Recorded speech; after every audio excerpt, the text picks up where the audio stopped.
কলরব আন্দোলনটা ছিল কয়েকজন মোলেস্টারের শাস্তির দাবিতে আন্দোলন, এবং যারা সেই মোলেস্টারদেরকে আড়াল করতে চেয়েছিল তাদেরকে মাথা নিচু করে ইউনিভার্সিটি ছাড়তে হয়েছিল।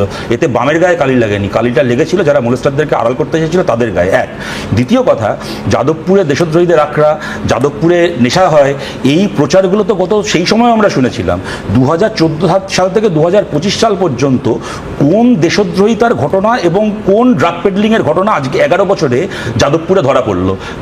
তিন নম্বর কথা আমি এখানে বলছি যে এই যে ইন্টারভিউতে উনি বললেন প্রশ্ন করা হয় যাদবপুর থেকে কেউ গেলে আমায় তুমি ঘেরাও করবে কিনা। তুমি তো বললে যাদবপুরের একজন ছাত্রকে ইন্টারভিউ নিয়ে গুগল এবং আর একটি সংস্থা 1.5 কোটি 2 কোটি টাকা করে মাসের স্যালারি অফার করেছে।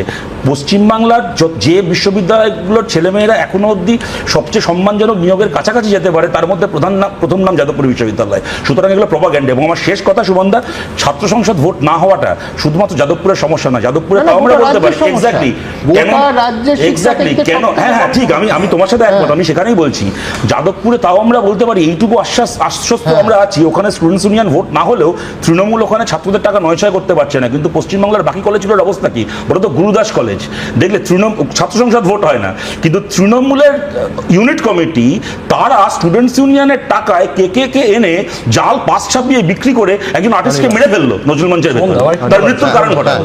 সুতরাং এই সমস্ত প্রপাগান্ডা করে লাভ আছে?